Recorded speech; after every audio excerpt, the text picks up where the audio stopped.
ቤት መግዛት ፈልገው ግንባታው መቼ ያልቃል ካርታውስ መቼ ደርሳል የሚል ስጋት አስጨንቆታል? እንግዲያውስ መልሱ ማይ ቾይስ ሪል ስቴት ጋር ነው። ግንባታቸው ሙሉ በሙሉ የተጠናቀቁና ዋስትናቸው የተረጋገጠ አፓርትመንቶችን በልዩ ቅናሽ ለገበያ አቅርበዋል። በመዲናችን አይን ቦታ በቦሌ ጋዜቦ አደባባይ የሚገኝ ለኑሮ ምቹ የሆነ ስፍራ ለእያንዳንዱ አፓርታማ የተናጠል ካርታ የወጣለት በመሆኑ የንብረት ባለቤትነቶ በፍጥነት ይረጋገጣል። ግማሹን ከፍለው ቀሪውን 50% በባንክ ብድር በረጅም ጊዜ የሚከፍሉበት የረጅም ጊዜ ልዩ የክፍያ አማራጭም ተመቻችቷል። ውበት ከጥራት ያቀናጁ ለእርሶና ለቤተሰቡ የሚመጥኑ በተለያዩ የካሬ አማራጮች የቀረቡትን አፓርትመንቶች ዛሬውኑ ይምረጡ። በ0999 11 11 99 ወይም በ0999 11 11 22 ላይ ሃሎ ይበሉን። ማይ ቾይስ ሪል ስቴት ለላቀ ሕይወት ምርጥ ምርጫ።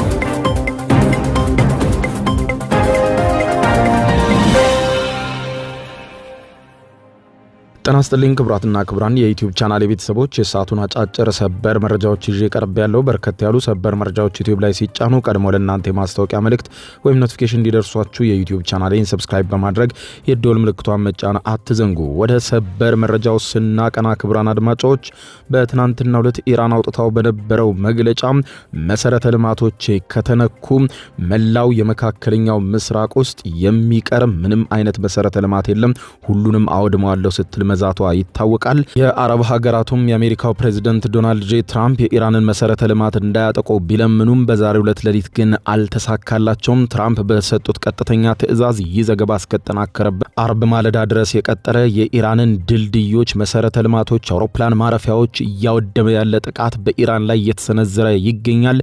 ኢራንም በከባዱ የመካከለኛው ምስራቅ ሀገራትን እንደምትመታ አስጠንቅቃለች።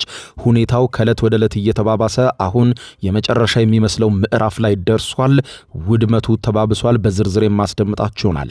ኢራን ሌሊቱን ባሰፈረችው መረጃ መሰረት በኳታር በኩዌትና በባህሬን ከባድ የተባሉ ጥቃቶችን መሰንዝሯን ስትገልጽ የመካከለኛው ምስራቅን ግን በዛሬው ዕለት ባልታየ መልኩ አጠቃለው ስትል አስጠንቅቃለች። ይህንን ተከትሎ የመካከለኛው ምስራቅ ሀገራት የአረብ ሀገራቱ ከባድ ስጋት ውስጥ እንደሆኑ ከመግለጽም ባሻገር የደህንነት ሁኔታቸውን ከፍ ባለ ሁኔታ አጠናክረዋል። የማስጠንቀቂያ መልእክቶችንም ለዜጎቻቸው በመላክ ላይ ይገኛሉ። ሁኔታውን በተመለከተ በስፋት የማስደምጣችሁ ይሆናል። በሌላ በኩል ሩሲያን ቱዴይ የተሰኘው መገናኛ ብዙሃን በአሜሪካና ኢራን መካከል አሁን ያለውን ሁኔታና ሊከሰቱ ይችላሉ የሚለውን ሁኔታ በተመለከተ በዝርዝር ያሰፈረው ትንታኔ በርካቶች መነጋገሪያ ሆኗል። ይህ ትንታኔ ምንን አመለከተ? በዝርዝር የማስደምጣችሁ ነው የሚሆነው። እስከ ፍጻሜ ቆዩ። ዝርዝሩን አድምጡ ግብዣይ ነው። ወደ መረጃዎቹ አለፍኩ። አብረን እንከታተለው። በቅድሚያም የአሜሪካው ፕሬዝዳንት ዶናልድ ጄ ትራምፕ መላው የመካከለኛው ምስራቅ የአረብ ሀገራት የፈሩትን ነገር ጀመሩት። ኢራን በትናንትናው ዕለት ባወጣችው መግለጫ መሰረተ ልማቶቼ ማለትም የድልድዮች፣ የኃይል ተቋማት፣ ባቡር ጣቢያዎችና አውሮፕላን ማረፊያዎቼ ከተነኩ በመካከለኛው ምስራቅ የሚተርፍ አውሮፕላን ጣቢያ የሚተርፍም ድልድይ የለም፣ ሙሉ በሙሉ መካከለኛው ምስራቅን አውድመዋለሁ ማለቷ ይታወቃል። ይህ በዚህ እንዳለ ታዲያ የመላው የአረብ ሀገራት የአሜሪካው ፕሬዝዳንት ዶናልድ ጄ ትራምፕን የኢራንን መሰረተ ልማቶች እንዳያጠቁ ቢለማመጡም ትራምፕ ግን ዛሬ ሌሊቱን በሰጡት ትዕዛዝ በኢራን ውስጥ የተለያዩ መሰረተ ልማቶች ሲደበደቡና ሲፈራርሱ አድረዋል። ዓለም አቀፍ የዜና አውታር የሆነው ሲኤንኤን ሌሊቱን በሰበር ዜና እንዳወጀው የአሜሪካ ጦር አውሮፕላኖች ዛሬ ሌሊቱን ከፕሬዝዳንት ዶናልድ ጄ ትራምፕ በተሰጠ ቀጥተኛ ትዕዛዝ በኢራን ሲቪል መሰረተ ልማቶች፣ ድልድዮች፣ የባቡር ጣቢያዎችና የመኖሪያ መንደሮች ላይ ከባድ የሆነ አስከፊ የአየር ድብደባ ሲፈጽሙ ማደራቸው ተመልክቷል። በኢራን የተለያዩ ግዛቶች የተመዘገቡትን የውድመት ዝርዝሮች ያወጡት መገናኛ ብዙሃኖች የመጀመሪያው ከባድ የሆነ ጥቃት የደረሰ የደረሰበት የሆርሙዝጋን ግዛት ነው።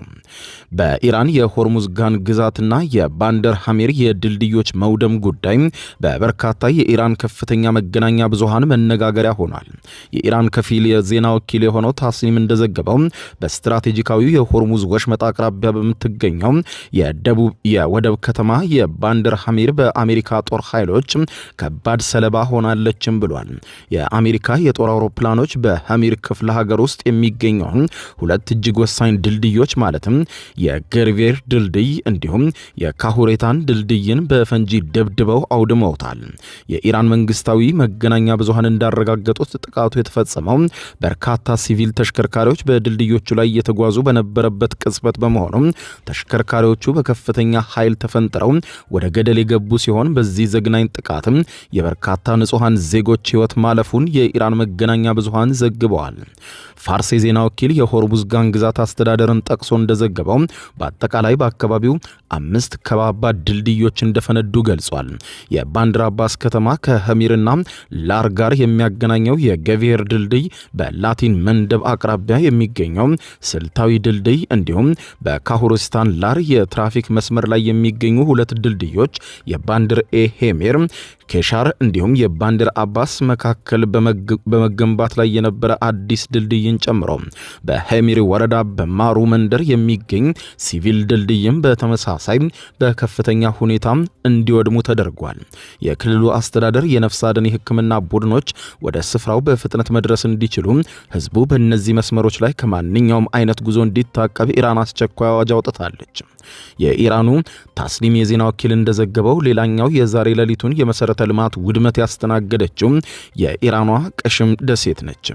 ቀሽም ደሴት በሆርሙዝ ወሽመጥ እምብርት ላይ የምትገኝ ሲሆን በማንሳት መንደር አቅራቢያ 8 እጅግ ኃይለኛ ፍንዳታዎች ሌሊቱን ሲሰሙ ያደሩ ሲሆን የአሜሪካ የጦር አውሮፕላኖች በደሴቷ ሰማይ ላይ ዝቅ ብለው ሲበሩ በግልጽ ታይተዋል። በተመሳሳይ ሰዓት በባንድር አባስ ከተማ የሚገኝ አንድ ዋና የባቡር መገጣጠሚያ ጣቢያ በአሜሪካ ፈንጂ የተመታ ሲሆን የኢራን የነዳጅና የኢነርጂ ሚኒስትር እንደገለጸው በጥቃቱ ምክንያት በባንድር አባስና በአቅራቢያው በሚገኙ መንደሮች ውስጥ ያሉ የኤሌክትሪክ መስመሮች ክፉኛ ወድመዋል። እንዲሁም በከተማዋ የመኖሪያ መንደር ላይ በወረደው የፈንጂ ጥቃት የአንድ ንጹሃን ዜጋ ሕይወት ሲያልፍ 8 ሰዎችም ቆስለዋል ብለዋል። በከተማው አውሮፕላን ማረፊያ ከፍተኛ ፍንዳታ የተመዘገበ ሲሆን ቢያንስ አንድ ተተኳሽ የአውሮፕላን ማረፊያውን መሰረተ ልማት መጥቶ አውድሞታል ተብሏል። ሌላኛው ጥቃት የደረሰው በኪሽ ደሴት ላይ ነው። በኪሽ ደሴት ላይ ደግሞ የኤሌክትሪክ ማከፋፈያ ጣቢያም በጥቃቱ ምክንያት ስራ ያቆመ ሲሆን በመላው አካባቢ ላይም ድቅድቅ ጨለማ እንደወረደም አመልክተዋል። ሌላኛው ባንደር ሌህንን የጥቃቱ ኢላማ ነው። በከፊል መንግስታዊ የዜና ወኪል ታስኒም ዘገባ መሰረት በሆርሙዝጋን ገዢ ጽህፈት ቤት በአካባቢው ሰዓት አቆጣጠር ከሌሊቱ 7 ሰዓት ጀምሮ የተጀመረው ጥቃት በርካታ መሰረተ ልማቶችን አውድሟል።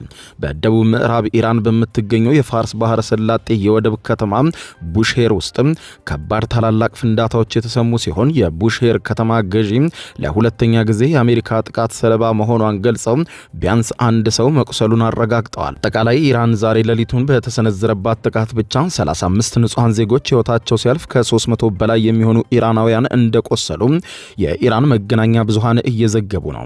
ይህ በዚህ እንዳለ አንድ ከፍተኛ የአሜሪካ ወታደራዊ ባለስልጣን ለሲኤንኤን የዜና ወኪል እንደነገሩት ከሆነ ዩናይትድ ስቴትስ በኢራን የሚገኙ በርካታ ድልድዮች ላይ ያነጣጠረችው ኢራን በሆርሙዝ ወሽመጥ መርከቦችን ለማጥቃት የጦር ኃይሏን ለማጠናከር የምትጠቀምበትን የባንድር አባስ ከተማና የባህር ኃይል ሰፈርን የሎጂስቲክስና የደህንነት አቅርቦት መስመሮችን ሙሉ በሙሉ ለመቁረጥ በማሰብ ነው ብለዋል።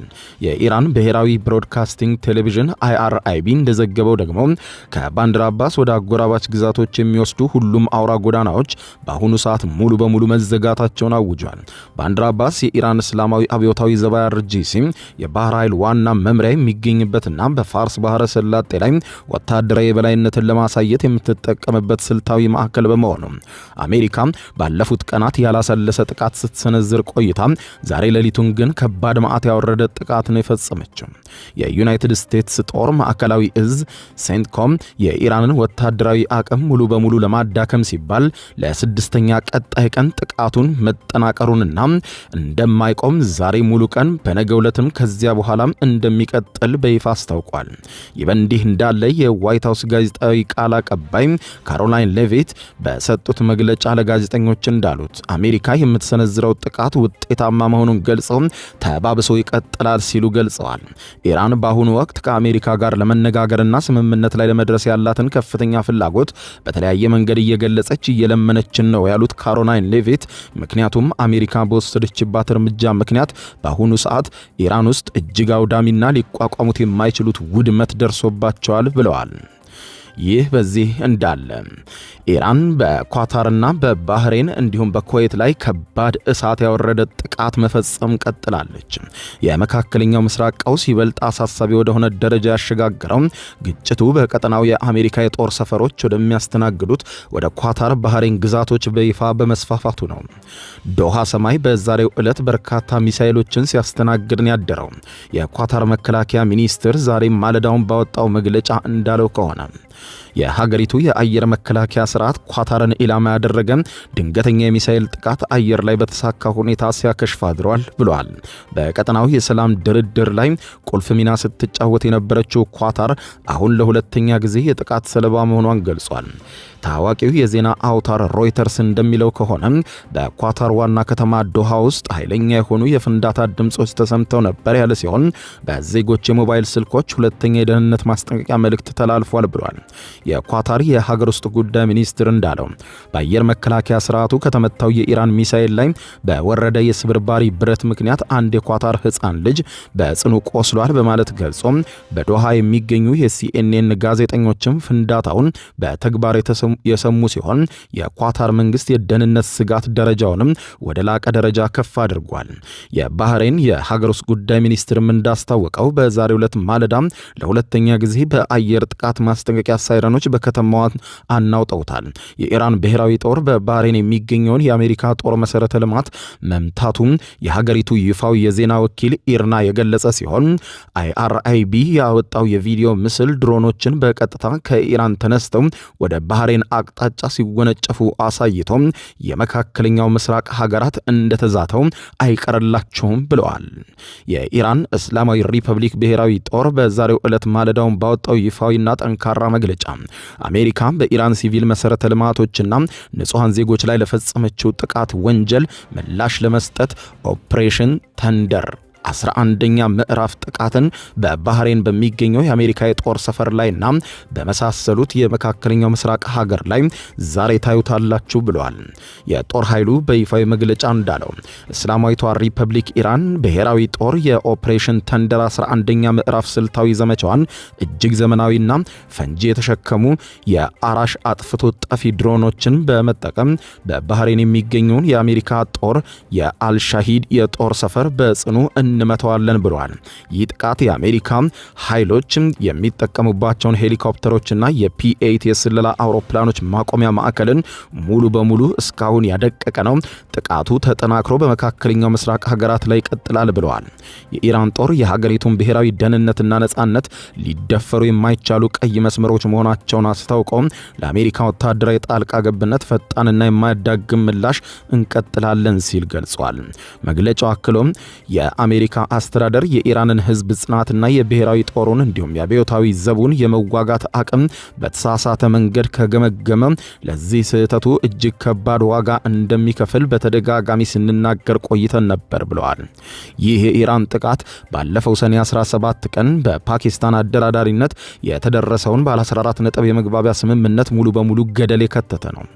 ኢራን እንደገለጸችው ስምምነቱ ከተፈረመ ወዲህ አሜሪካ ቢያንስ 42 የጦርነት ጥሰቶችን የፈጸመች ሲሆን አሁን ደግሞ ወደ መሰረተ ልማት ጥቃት በመግባቷ ፈጽሞ የማይመለስ ከባድ የሆነ ውጊያ ውስጥ ገብተናል ብለዋል። ዓለም አቀፍ የስትራቴጂ ጥናት ባለሙያ በመካከለኛው ምስራቅ የተከሰተውን አዲስ ጦርነት አሰላለፍ አስገራሚ በሆነ የታሪክና የፊዚክስ ጽንሰ ሐሳብ ይተነትኑታል።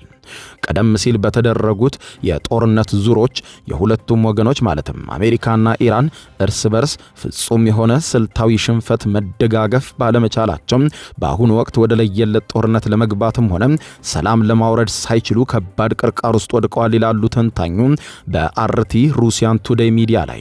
ድርድር ማለት ሁልጊዜም ስምምነትና ለአንዱ ወገን መልቀቅ ማለት ነው። ነገር ግን በጦርነቱ የተሸነፈ አካል በሌለበትና ኢራንም አሁንም ጠንክራ እየተዋጋች ባለችበት ሁኔታ ማንም ወገን ለሌላው እጅ ለመስጠት ፈቃደኛ አልሆነም ብለዋል። በዚህ መሃል ታዲያ ወታደራዊ፣ ፖለቲካዊና ኢኮኖሚያዊ ምክንያቶች ሁሉንም ወገኖች ወደ አዲስ ጦርነት እየገፏቸው ይገኛሉ ብለዋል። ምክንያቱም የሆርሙዝ ወሽመጥ እንደተዘጋ ነው። የዓለም የነዳጅ እጥረት ደግሞ አሁንም ተባብሶ ቀጥሏል። አሜሪካ ጦርነቱን ለአረብ ሀገራት አሳልፋ ለመስጠትና ከቦታው ለመውጣት ብትሞክርም በአረቦች ዘንድ ግን አንድም የአሜሪካን ጦርነት የሚቀበል ሞኝ አልተገኘም ይለዋል ሩሲያን ቱዴይ በትንታኔው። አሜሪካን በይፋ የደገፈችው የተባበሩት አረብ ኤሚሬትስ እንኳን ወደ ለየለት የየብስ ጦርነት ለመግባት ፍጹም ፈቃደኛ አይደለችም። ምክንያቱም ጦርነቱ ከተነሳ የባህረ ሰላጤው ንጉሳዊ ሀገራት የባህር ዳርቻ ላይ የተገነቡት ውብ ሰማይ ጠቀስ ህንፃዎቻቸው፣ የውሃ ማጣሪያ ጣቢያዎቻቸውና የወደብ መሰረተ ልማቶቻቸው በቀጥታ ከኢራን የባህር ዳርቻ ፊት ለፊት የተሰለፉ በመሆናቸው በቀላሉ የኢራን ሚሳኤል ኢላማ መሆናቸው የማይቀር ነው።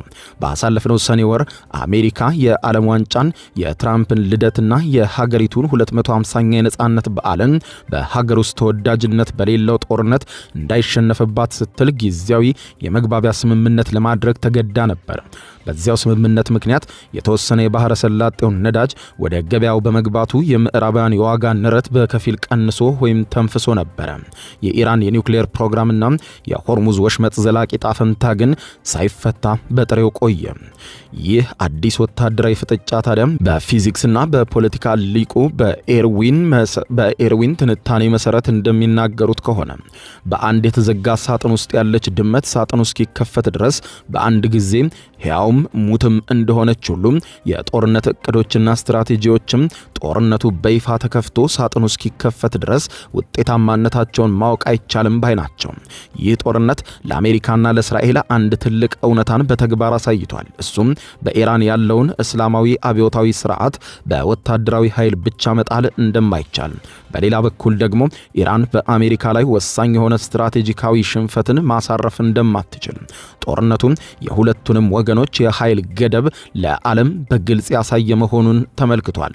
በቀጣዩ ጦርነት ሁልጊዜም አሸናፊ ነኝ ባዩ አካል ይበልጥ ተጋላጭ የሆነበት ሁኔታ ተፈጥሯል ያለው ሩሲያን ቱዴይ ምክንያቱ ካለፈው ስህተቱ ለመማር ዝግጁ ባለመሆኑ ነው ብለዋል። በዚህ ረገድም የኢራን አመራሮች ባለፈው ጊዜ የሆርሙዝ ወሽመጥን በተሳካ ሁኔታ በሻሂድ ድሮኖች መዝጋታቸውን እንደ ትልቅ ስኬት በመቁጠር በቀጣይ ያንኑ ድሮን በብዛት ለምሳሌ በቀን 200 የነበረውን ወደ 2000 በማምረትና በማሳደግ ለመጠቀም ብቻ ሊያስቡ ይችላሉ።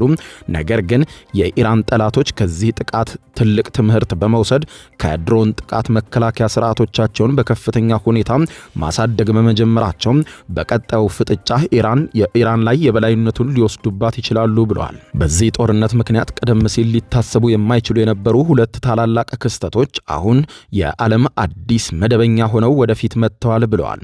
የመጀመሪያው የሀገር መሪዎችን በይፋ መግደል የተከፈተ ፋይል ነው ያለው የሩሲያን ቱዴይ ትንታኔ አሜሪካን ብትሆን ከዚህ ጥቃት ነፃ አይደለችም ባይ ነው። ሁለተኛው ደግሞ የሆርሙዝ ወሽመጥን ሙሉ በሙሉ መዘጋቱ ነው። የወሽመጡ መዘጋት የአረብ ሰላጤው ንጉሳዊ ሀገራት ስነ ልቦናና የኢኮኖሚ ጣፈንታቸውን ለአንዴና ለመጨረሻ ጊዜ እንዲቀይሩ አድርጎታል። ከታሪኩ አኳያ ሲታይ ከአንደኛው የዓለም ጦርነት በፊት የነበረው የዓለም ማህበረሰብ የዓለም ኢኮኖሚ የዳበረ በመሆኑ ካፒታል በነጻነት ስለሚንቀሳቀስ ያደጉ ሀገራት እርስ በርስ በፍጹም ጦርነት ውስጥ አይገቡም ብሎ ያምኑ ነበረ። ነገር ግን የኢንዱስትሪ አብዮት አዳዲስ የጦር መሳሪያዎችን ይዞ መጥቶ የጦርነቱን እሳት አቀጣጠለው። በአሁኑ ዘመንም የሰው ሰራሽ አስተዋይነት ወይም ኤአይ ሪቮሉሽን አዳዲስና እጅግ አስፈሪ የሆኑ ወታደራዊ አቅሞችን ይዞ ብቅ ማለቱም በቀጣዩ የዓለም ጦርነት ላይ ታይቶ የማይታወቅ የኳንተም አለመረጋጋት ይደቅናል ባይ ናቸው። አንድ ግለሰብ ወይም የአሜሪካ ፕሬዝደንት ብቻውን ይህንን ታሪካዊ እውነታ ሊቀይረው አይችልም። ትራምፕ የጦር መሳሪያው እስከሚሟጠጥ ድረስ በኢራን ላይ ፈንጂ ቢያዘንብም ይህ በኢራን ላይ የመንግስት ለውጥ ሊያመጣ አይችልም። ስለዚህም የዓለም ተጨባጭ ሁኔታ ሙሉ በሙሉ እስኪቀየር ድረስ ይህ የተኩስ አቁምና የጦርነት አዙሪት በቀጠናው ላይ ለረጅም ጊዜ መፈራረቁን እንደሚቀጥልና ይበልጡ ግን የመካከለኛው ምስራቅ ሀገራትን በእጅጉ እንደሚደቁሳቸው አመላካች ነው ብለውታል። ይህ በዚህ እንዳለ ጦርነቱ መባባሱን ተከትሎ በተለይም ትናንትና ኢራን አውጥታው በነበረው መግለጫ የመሰረተ ልማቶች ከተነኩ ያለማወላወል ሐውቲ የቀይ ባህርን ሙሉ በሙሉ ይዘጋዋል። እንደ ሆርሙዝ ወሽመጥ ሁሉ የባብኤል መንደብም ተዘግቶ ቀይ ባህርም በተመሳሳይ ምንም የማይተላለፍበት ነዳጅም እስከ $200 በበርሜል የሚደርስበት ሁኔታ ይፈጠራል። የመካከለኛው ምስራቅ መሰረተ ልማቶችንም ሙሉ በሙሉ አወድማለሁ በማለት መዛቷ ይታወቃል። ነው በዛሬው ዕለት ሌሊት የአሜሪካው ፕሬዝዳንት ዶናልድ ጄ ትራምፕ በሰጡት ትዕዛዝ የዘገባ እስከተጠናከረበት ሰዓት አርብ ማለዳ ድረስ ጥቃቶቹ ተባብሰው ቀጥለው የኢራን መሰረተ ልማቶች እየወደሙ ነው። ኢራን ምናልባትም በሰጠችው ትዕዛዝ መሰረት የመካከለኛው ምስራቅ ሀገራት መሰረተ ልማቶችን በዛሬው ዕለት ታጠቃለች በሚል የአረብ ሀገራቱ የደህንነት ሁኔታቸውን ከፍ ከማድረግ ማኳያ ጥቃቱ ይሰነዝራል በሚል ከባድ ስጋት ውስጥ መግባታቸውም ጭምር ተመልክቷል። ሁኔታውን በተመለከተ ከሰዓታት በኋላ ተጨማሪ መረጃዎችን ተከታትዬ የማቀብላችሁ ይሆናል። እስከዚያው በያለንበት የዓለም ዳር ቸር እንቆይ። አሁን ከልቦ ለመሳቅ ይዘጋጁ። ጊዜው የአቧራው ጨሰ ቲያትር ነው። ዘወትር ዓርብ በ12 ሰዓት በዓለም ሲኒማ ቀጠሮን ያደርጉ። ወይ አቧራው ጨሰ ቅድስት ገብረ ሥላሴ፣ ቃል ኪዳን ታምሮ፣ ሱራፌል ብስራትና አቤል ብርሃኑ የወይኗ ልጅ በድንቅ ሁኔታ ይተውኑበታል። ከኔ ጋር ግን አንግባባም አይደል? ሳቅ እንደ ጥጥ ይፈተላል። በቃላት እያዋዛ በድርጊት ያስደምማል። አዎ ምስክር የለኝም። አቧራው ጨሰ ልብ አንጠልጣይ ኮሜዲ ቲያትር። ደራሲ ሱራፌል ብስራት፣ አዘጋጅ አቤል ሰለሞን። ዘወትር ዓርብ በ12 ሰዓት በዓለም ሲኒማ እንገናኝ። እናንተ ተወያዩ፣ እኛ እንውጣላቸው አይደል?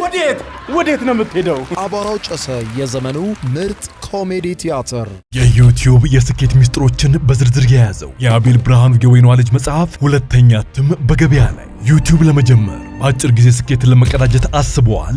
ዩቲዩብ ብጀምር ስንት ብር አገኘሁም ብሎ አስበዋል? እንግዲያውስ በዩቲዩብ 2 የወርቅ 3 የብር ሽልማቶችን ያገኘው የአቤል ብርሃኑ የወይኗ ልጅ የዩቲዩብ ሚስጥሮች መጽሐፍ በዝርዝር ሁሉንም ያብራራሉታል። ዛሬውኑ ገዝተው ህልሞን እውን የሚያደርጉበትን የዩቲዩብ የስኬት መንገድ ይጀምሩ። በሀገር ቤት አከፋፋይ አዲስ አበባ ሜክሲኮ ኮሜርስ መጽሐፍት መደብር። በውጭ ሀገራት ለምትገኙ ከአማዞን ላይ ብታዙ በቀናት ውስጥ ደጁ ይደርሳል። የአማዞን ሊንኩን እዚህ ቪዲዮ ኮሜንት ላይ ያገኙታል። የዩቲዩብ ሚስጥሮች ዘመኑ ጋር ተፈላጊ መጽሐፍ